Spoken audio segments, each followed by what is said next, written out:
He's right here, sitting in front of me. And he's alone. He doesn't have a gang with instruments. Yeah, I'm alone. You know, I've got my team though. You know, I've got my social media team. I've got Katlech over there. You know, who's obviously my PA. So I'm really happy. Yeah, you know, I feel protected, and I got you, which is nice. Mentors. Thank you, bro. Hello, Papi. Hey, man. Good to be here, man. You still have that rapper voice, eh? I try hard, you know. I think it's just the voice, you know. It's got nothing to do with the rapper or anything like that. It's got that hubbly thing in it. Maybe it's too much of that good-ish. Right? Yeah, you know. Over the years. Does your Kasi deserve a movie? I'm fair to definitely. I mean, my Kasi has been trending probably over the past 2 months every day, which is Pimville. Yeah. So obviously, you know, we deserve a movie. We deserve all sorts of movies. You know what I mean? And I think it will be a telenovela, actually. Yeah, I was about to say. Yeah, it's a telenovela. Because this story keeps developing. Every 2 minutes there's just something unfolding. You know what I mean? Characters. It's insane. It's villains. Yep. Heroes, villains, all sorts. And the nice thing about it is you won't just play it in South Africa, you'll play it all over Africa. Yeah. You understand? So yeah, Pimville definitely deserves a telenovela. You went on Forbes TV and you spoke about how it is important and the time is perfect that we need to tell our own stories our own way. Yeah. And this was at the back of how the international films came here to take our stories and repackage them, right? Why was that such a strong statement for you to make? I think for me, you know, a lot of the time, right now, it's Africa's time, you know, with the rise of, obviously, the Trevor Noahs, the Black Coffees and all of that. And they rose through doing authentic music, you know what I mean? They were not trying to replicate who they're not. Look at Mapiano, you know, how it's obviously, you know, basically flooding the international market. And it's that raw, authentic South African sounds. Yeah. So obviously, even within the film space, that's how we need to keep it. That's how obviously the world is going to really ingest and appreciate our work. Exactly like, I don't know if you remember that movie from Brazil called City of God. Yes, that took over the entire world. Oh yeah, and it was just authentic in their language and everything. And that's why I feel it's really important to tell our stories our way. And that's how, you know, that's what we need to export. Instead of, you know, just obviously other characters doing another accent that we don't understand. Not just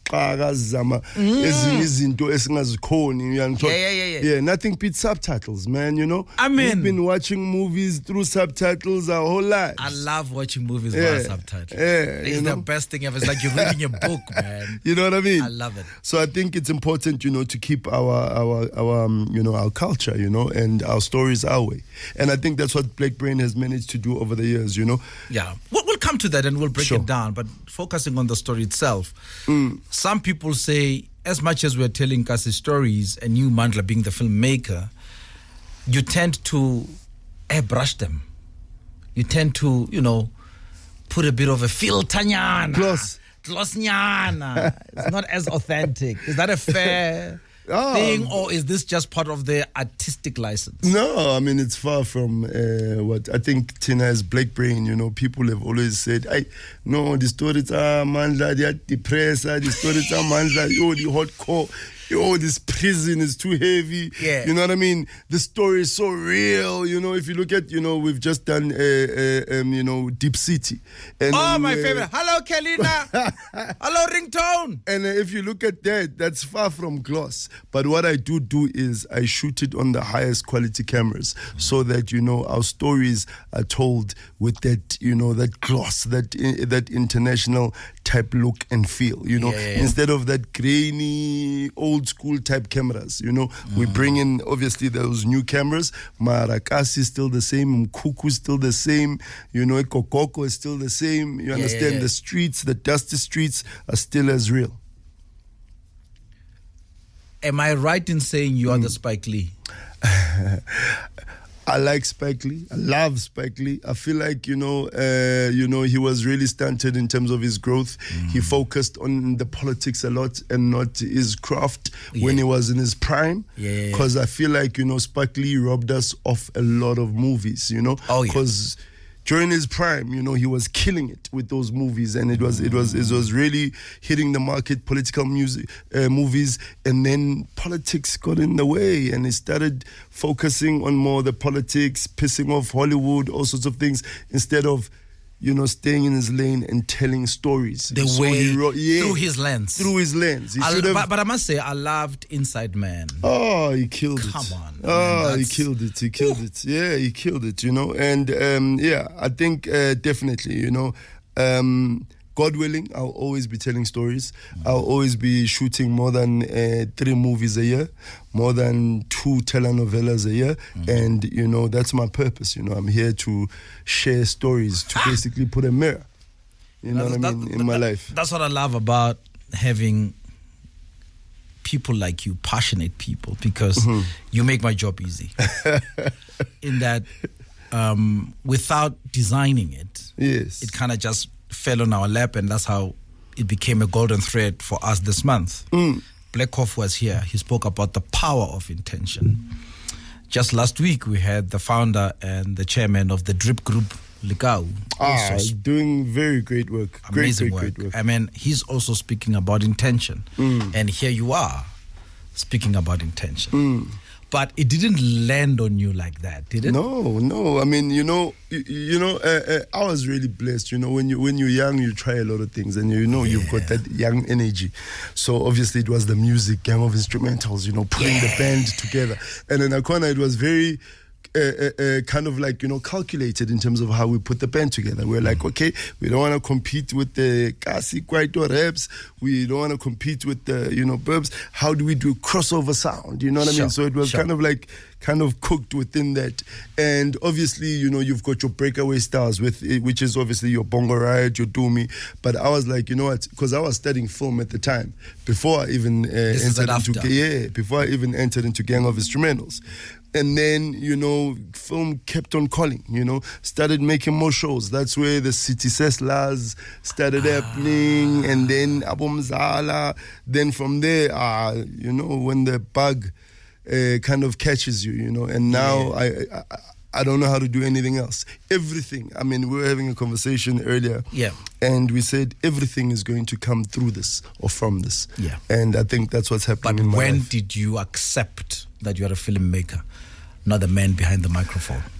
After the 3rd episode of City Sesla, when it became the highest watched episode, and everyone was like, damn, nigga, you know. Were you directing that one? Yeah. I was part of the directing team, the creative team as well, and obviously created that entire thing. And then I was like, yeah, no, this is what I'm good at. This is what I can do best, you know? Sure. Yeah. Isn't it scary then, how when you find your epicenter, how not easy it is for you to let go of the other things that help you to get there? For instance, the music. Yes.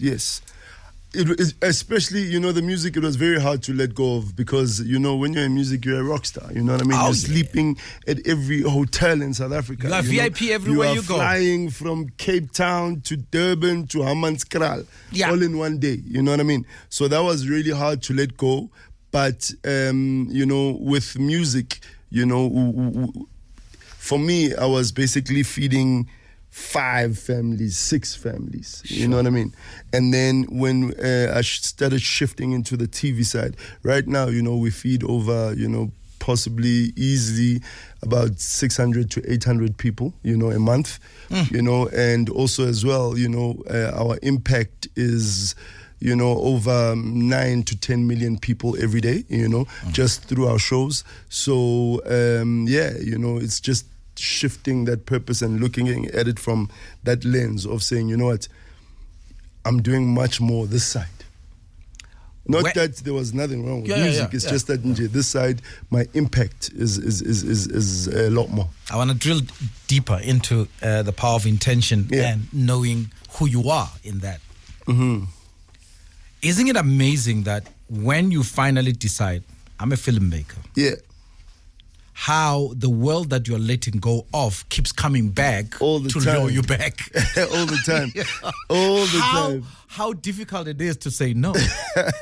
And I don't say no, actually. What I do is, you know, So what I've done is I've made it intentional. You know, when you watch a Black Brain show, the music is going to be a huge hero. You know, so obviously if you look at obviously shows such as, you know, Deep City and also The Black Door, you know, people are always speaking about the score. Yeah. And also, you know, when I direct, my style of directing is also music driven. So what I'll do is, you know, take for an instance, you know, we're directing a scene right now, and I'll say, okay, T Bose, look down, 1, 2, 3, look up, 1, 2, 3, and say the line. So now me, I know musically, I'm gonna go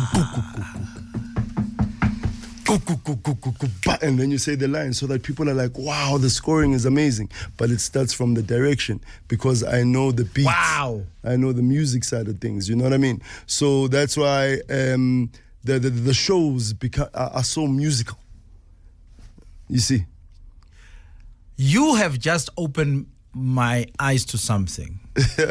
So as much as you have let go of the microphone, you didn't let go of the music. No, the music, and also as well, you know, when I do shows, you know, I work with, you know, Oskido, who did a lockdown with me. I work with, you know, obviously Javas of the world. I work with Max Sobers. I work with Jamela Vuma. I work with Kurt.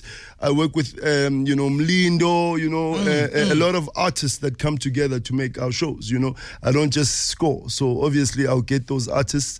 So for every show, it will have a design. I mean, even, you know, right now, you know, with this show, you know, I worked with Ubusi, you know, the vocalist. Well, the Black Door. Yeah, Black Door. Okay. And then Deep City, I worked with obviously Master KG and Ritabile, you know, for the title song, you know. Sure. So music is a huge part of Black Brain shows. Hanging out with Mandla N from Black Brain, the company, the film/telenovela company, Black-owned, telling South African stories the way they should be told. We started the show with Buster 929. It's the second time playing Buster 929. The first time was last week. Oh, wow. Okay. I ain't gonna lie. And remember, Buster 99, that song is our title song for Black Door. You know, Nkolele, because isn't it Black Door? They're calling it the Emmanuel, the local Emmanuel. I spoke to Hlengiwe, was it? Yeah? 2 weeks ago. Yes. About her character. And she was basically just giving us a dipstick of what the Black Door is about. Mm-hmm. You've already opened it up, so we might as well talk about Okay. The Emmanuel? Yeah, man. I remember Emmanuel on ETV. You understand?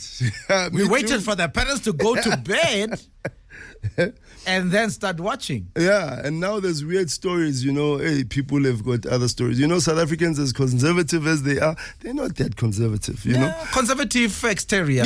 Yeah. But deep down, come on. Deep down, I'm a tiger, you know.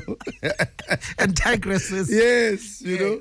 So obviously, you know, I've had stories where, you know, 9:30, the old lady will tell the daughter, "Would I go to your room and watch something else?" You understand? Ganti, you know, in her room, she's watching Black Door, and the mom on the other side is also watching Black Door. You understand? So obviously, you know, you can tell with, okay, this thing, a lot of people are ready for it. They want to watch it. They want to go there. For those who missed it, what is Black Door? What is that about? I mean, Black Door is a, in a nutshell, in terms of the story, it's a story of Mam Rebecca, you know, kind of like a dynasty of Mpumalanga. Lo Mama Lona, what she does is that was Mam Rebecca. Yes, Mam Rebecca. Yeah. She owns a company, and it's a cleaning and a toilet paper company. Okay. Mara, obviously, utilanga matenda. She gets tenders from Department Uyazi, correctional services, hospitals, and all sorts of things. But how she gets her tenders, she owns a brothel. And obviously, and we ask, you know, izalwazi endlini, the husbands banos shugela, mele bayegu Black Door. You understand? Yeah. Also, as well, you know, the guys, you know, for pleasure, they go to Black Door, and in return, you know, she gives them privacy, great time, and they give her tenders. And that's in a nutshell. There's a son involved who's a truck driver. There. Yes, you see, obviously, you know, it's that's Kaya. That's obviously our hero, you know. Okay. And he basically comes in and works at the Black Door, you understand? And he's basically reliving his brother's sins, because his brother used to work at the Black Door, but he died through the hands of Mam Rebecca. You know what I mean? Because money was missing. So therefore, Kaya came in, and Mam Rebecca said, you're going to work here till you pay off the debt of 2 million that the brother owes me. And we basically just watch Kaya getting trapped in this world and trying to come out. But as you know, this dark world, it's not easy to come out. And we just watch him basically navigate that world. How do these stories land on you? I mean, if I had to sit with you, T Bose, and find out, your life and all sorts of things, I'm going to find a lot of stories. I think as black people, our culture is so rich. Our diversity is so rich. We've got Zulus, Sutus, Tswanas, Venda. You understand? So we've got stories in us 24/7. You know what I mean? And we've always had our stories. I mean, if you look at back in the day, those are all our stories. It's just that, they were told by Ingam. You understand? But everything there has always been our stories. And we've got rich stories. That's why I'm saying, the time is now, you know what I mean, in terms of Africans and us to tell our own stories to the world. And for me, it's I've had the best of both worlds in terms of my upbringing. So obviously, Kasi all the way till high school, and then from high school, the burbs. So I understand what client wants, and I understand what the streets want. Oh, yeah. Which makes it, a nice merge of a black brain product. Black Brain. Yeah. Right here, the founder, that is Mandla N, is my guest. And we're talking about the power of intention as we close the month of April. Now, it's my birthday month, by the way. Which day? 9th of April. Even. Yeah. So we've been celebrating, Happy belated, man. Thank you, brother. Yeah, I know. Yeah. It's not easy being 25. I know 67 doesn't look so good, but yeah, here we are. Okay. You make it look very good. Hey, man, it is what it is, man. 25 hasn't been so easy, brother. Zonke. Yeah. Oko. Eish. Tell me.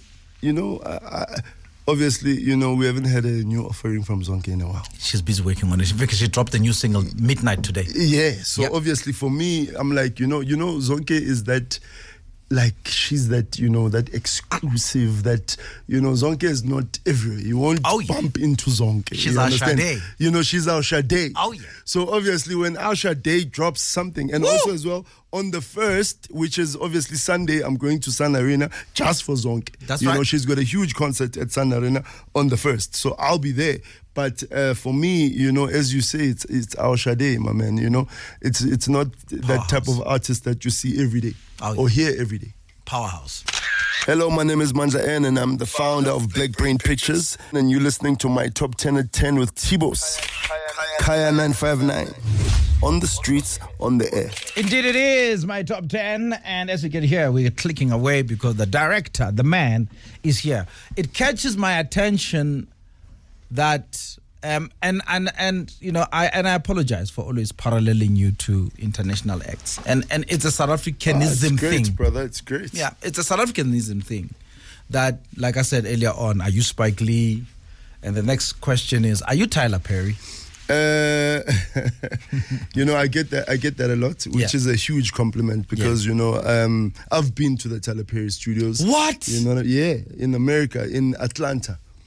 Wait. Pause. Yeah. That's the story on itself. So how did that happen? Obviously I've got friends in Atlanta. Shout out to Griff. He's a comedian friend of mine. He always comes the side. So obviously when I visited him, I was like, my brother, I need to go to the Tyler Perry studios. I need to obviously at least, see what this guy is doing this side. I mean, he's a huge sensation. It's like going to Hollywood. Globally. Yeah, so I did go there. What is it, Universal Studios? And they were shooting Love and Hip Hop. I even became, studio audience watching. And the stardom in America is something else because it's Love and Hip Hop, but everyone's got their own makeup artist, everyone's got their own wardrobe person, so that when they call cut, there's like 5 people on her, on you, on me, on, you know what I mean? Sure. And then we are all just doing one show. That was really kind of mind-blowing. How much employment and how much money goes into, you know, international shows. And also the magnitude of the studios is huge. They had about, I think, 15 huge sound stages. And then they built the buildings, the Matia house, all of that, yeah. Is this where your motivation came from? Hence my question, are you Tyler Perry? No. In terms of you buying land? Yeah, part of it, because obviously for me, I've always been building sets, but in other people's studios. So I was building sets, you know, I was working at Global Access, I was working at Sasani, all sorts, especially for shows such as City Sesla, Ses Topla. I used to build studios, Tandega's Diary, Abumzala. But then, you know, after some time, you know, as a business, we were like, you know, our focus is a little bit off. How can we basically invest in ourselves so that should later on in life, you know, when the shows all dry up, you know, we're not basically going, Esan, what did we get? You know, also as well, our legacy, our kids, you know, what, And right now, you know, we acquiring land for all the different shows that we do. And also as well, for young filmmakers to come in. I mean, if they want to shoot at Diepsloot, they can come through to our set. We built a whole Diepsloot in Jede. They can come through to the farm, shoot. If they want a hospital, if they want a prison, if they want, you know what I mean? Because a lot of the time, we don't, as young filmmakers, we don't have these sets readily available. Yeah. So, did it come because you saw that you needed to reinvest in yourself, or did it come because you felt there's a lot of things that are actually out of your control? For instance, weather, when you need to be in, I don't know, what's the term you use for shooting in a particular place? Like Definitely. Yeah. So weather is one. You know what I mean? So that's why we had to build the studios. Yeah. Also as well, crowds. But you understand, no malume, cut. You understand that? Utagi Wells Pumela, and now we have to go, okay, quiet, malume, ngazong chela. Yeah. And then you understand? Yeah. So there's the human factor, you know, that we had to eliminate as well. And then also, you know, it's easy because now we're in the telenovela business. So in the telenovela business, I need to give you an episode every day. You know, so if I've got all those pressures, it's really hard. And the nice thing about, you know, where we are situated, it's nice, it's quiet, it's farms. So therefore, I can basically make sure we are quite productive. Okay. And the turnaround time is good. So, how you choose your stories as well? How is there a formula there? Like Deep City, I mean, like I said, I mean, I've got 2 favorite characters that and I watch them via social media, by the way, because they'll definitely, somebody's gonna capture Kelina and ringtone, post them, and it will land on my timeline. So how 1, 2, who are these people? You know, because some of them are new to our faces, but yet when we see what they can do, we relate. I mean, there's a formula for me there if you're able to speak to it. For me, you know, casting is my strongest point. You know what I mean? Okay. Yeah, casting is my strongest point, just from where I grew up in Soweto. So I know if I'm looking for a Uncle El Puzayo, they need to look like this. If I'm looking for, you know, Koko next door, they need to look like this, because those are people that I grew up with. Those are people I grew up seeing every day. Good. You know, so obviously casting is my strongest point. And also as well in terms of, you know, Instagram really, really helped me a lot, because during COVID, that's when I started, you know, obviously, you know, kind of, you know, offering my services for free, directing people that jump in on my live, and I direct them for free and all sorts of things, because I was sitting at home bored. So obviously, Abu Kelina came in on the feed. Hi, Kitswa Limpopo. You understand? Yeah. And then I was like, oh, brilliant. Okay, cool. Yeah. Act. And she did her thing. She sang. I was like, wow, I need to basically work with her. Both Snare from Deep City did the same thing, you know. Abu Hebert and all sorts, and also as well, you know, if you look at Amakrotman, Abo Praring or Ringtone, you know, those are actors that I grew up admiring. And, you know, Abo Hamilton Dlamini, you know, those are legends. Those are South African legends. You know, Don Tandega King. You know. And also you've got Tutuzi. I mean, a lot of people know him as Suffocate. Sure. You know, those are people that I've always admired their work. You know, it was always about the craft and not really about the followers. And, you know, combining them with the newbies, I knew I had a nice winner. Sure. Yeah, because they could really, you know, kind of tipper the newbies. Because, you know, when you are young, hey, man, fame. Yeah. So now if you've got Hamilton Dlamini saying, dude, I've been here for years, brother, relax. Slow down. So it's always great, you know, to combine the legends with the young ones. Also in Black Door, that's the same strategy I used. You know, I used newbies and I used Abolinda Sebenzo, you know, the legends, to basically calm down the young ones. We will talk about the politics/economics of doing what you do. Yeah. It's Java and Mlindo Bati Imot. It's a super jam, this. Super jam, this. I love it. It relates to me. I really enjoy this type of song, you know. I mean, a lot of celebrities, you know, will relate to this track. How? Imoto umayimile izinja azikonkoti. Yes. Mara mayihamba. Yeah. That's when izinja, you understand? Yeah. So exactly like the media, if you're doing something great, there'll always be negative people, there'll be black Twitter, there'll be all sorts of, you know, negativity around your life because you're doing something good. But if you are stagnant, you are at home, nothing's happening, you're not making a plan, people will leave you alone, they'll be quiet. We motto.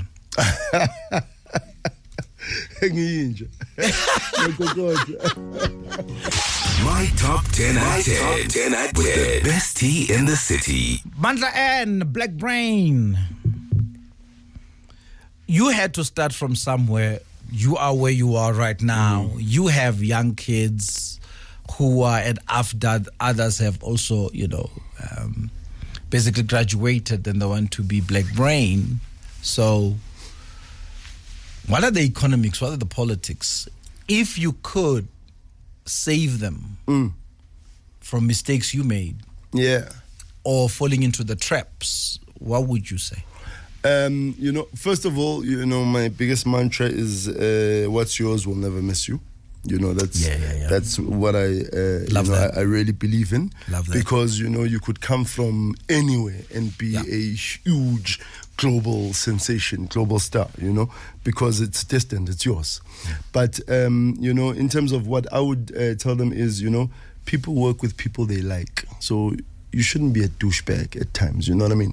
Because at the end of the day, you are working with people. You know, filmmaking is a, you know, it's kind of like a team sport. You know, you've got so many people around you, and if maybe directors and DOPs and everything have got a bad experience, they'll always go. And if it's a small industry, they'll always go, I don't want to work with that one. No, I worked with that one. It was a nightmare. That's why sometimes you've got great actors, but you don't know where they are. You don't see them. You saw them on huge shows, and then after that they're gone.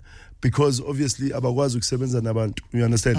Or sometimes fame gets into their head, and then you know they believe, because you know with acting and also music, you know you kind of get God-bodied. You feel like you are invincible when you know you start getting addicted to the applause. And it gets to your head. So obviously fame must never get to your head, and then also you must plan so that everything goes nothing but the way you've planned. Because that's where results are going to come from. You need to say that again. You must plan so that everything goes nothing but the way you've planned. So nothing must happen by chance. Never. It's filmmaking. You know what I mean? When we are on set, we are just executing the plan. So without the plan, there's no need to be there. No, you can never be on set without the plan. You've already shot in life. Before you go to set, you've already shot what you wanted to shoot. You've already told the story. You've already got, you know, storyboards. You've got all sorts of things. So that when you get to set, and a lot of the time, you know, people don't plan like that. And then they wonder why, you know, I'm a softer, you Black Brain, I'm a riding, you Black Brain. You understand? Over to us, Jali, see a plane. And so that before singena, empini agzalo. sesibabulele bonke before singene Before, yeah. And would you say the way you plan for a shoot be as pedantic with your life? Yes, and a lot of the time you'll find people that excel professionally, but their life is not as great, you know. Oh, yeah. Their relationship with their mom is not as good. Their relationship with their brother, at work, they are superstars. And I think, you know, life is really, really hard, you know what I mean? As easy as it is, life is something else, you know. It's easy to obviously be a counselor out there and everything, Mara, to look at your scars and your wounds and really face them face to face. It's not something really, it's not something easy to do, but you need to basically be conscious about it, accept it, and start dealing with them. Because we all have wounds. Black people have got a whole lot of wounds. How we grew up, you know, is something else. In fact, one of the wounds that is still painful to this day is the lack of access to resources. Huge. But how did you make it? I mean, lack of, you know, when I studied it after there were in my year, I think we were about 4 or 5 black people, you know, and we were excelling at after, you know, at after we were getting awards, all sorts of things. And then when we finished, it was just so painful watching, you know, guys that were amazing at after, but in the industry, it's ngamlas that are getting the big jobs. It's ngamlas that are now directing the commercials, because obviously this industry is very white, no matter how you look at it. And people, like you said, they want to work with their own. Yeah. They want to work with their own. And for me, you know, from the very beginning, I was like, okay, cool, you know what? Let me write my own story. Let me look at a gap and go to SAPC, and that was mine. That's why it didn't miss me. And I went in, presented, and then after some time, the timing was beautiful. They were like, we need a BEE thing. But when we presented to the Sesla, they rejected it. Okay. And then 4 months later, they phoned, you know, and said, Mandla, you've actually, Esan, there's a show that's been cancelled. Bring this sitcom of yours. You know, it's a gap. So it was a glitch in the system that gave me an opportunity to get in. But then, you know, when opportunity meets preparation, you can't fail, you know. So then, obviously, years later, I'm still shooting Ses Topla, can you imagine? Sure. You know, which is the spin-off of City Sesla. And yes. it's still playing today, every Thursday and Friday on SABC 1, you know. So that's why, you know, for me, and like it was a combination of ancestors, preparation, bit of training, and timing that gave me that break. And also you accepting the fact that Mandla, the filmmaker. Yeah. And that's a big thing, because a lot of the time, I didn't come in and go, Esan, I'm still hustling. Yo, I need a job, I need this. I was like, you know, I am Black Brain and I am Mandla N, the best in the country. You know what I mean? You know, the minute you tell yourself that over and over and over again. Oh, yeah. It's like Black Coffee, you know. You remember his early days when he was playing. He's always been that X Factor, you know what I mean? He's always been that guy. You know, even before the money, you know, he's always been that guy, you know. And, you know, I'm not surprised in terms of where he is right now. Also with Trevor Noah, I remember when we were performing as Gang of Instrumentals, he was always, you know, Trevor Noah, you know what I mean? He's with his laptop, he's gambling on his laptop. You know, he loved gambling, you know, those online casinos. That was his thing at the gigs, you know. He was never, you know, kind of part of the crowd or sheep. He was always just a little cut above the rest. And also, when you make a decision, stick to it. When he said, Ntwana, I'm leaving, I'm going to America, I'm going to try there. I've done what I needed to do in South Africa. I'm out. And he did it. So if you make that decision, stick to it. And we're seeing decision makers right now sticking to their decisions. Major League is basically making global decisions. You know, Black Coffee is making global decisions. Yes. You know, we're seeing obviously the Bonangs of the world, they're starting to make global decisions. And it's exactly that. And sometimes you get amazing people with fear of making decisions for their life. Quick one. We have a minute left. Yeah. Black Brain, will it ever make a global decision? It's already started making its global decision, and you know, this year is one of our biggest year yet. We are going to be making the biggest project I think South Africa has ever seen. You know, as I said, timing timing is everything. And I think 2022 is our time. And so brace yourself. Can you and tell? Remember, we made global decisions by bringing Tashina Arnold, Pam from Martin Lawrence. All right. Right here. But our global decision was to bring Hollywood here. How do you tell Kasiki movie story to the global world without diluting its message? They must read the subtitles. Done. Mandla N, you are an inspiration, man. Appreciate it, my brother. It's so great to be here. I mean, you've energized me. I said no to him wanting to be on the show with Gangs of Instruments. When I was still hustling. When you're still hustling. Now you're not hustling. I'm trying hard. No. God is good. Now you're big. No, God is good. God is good, brother. All the best, my brother. God bless. Thank you very much. Keep Appreciate shining, that. man. Keep shining.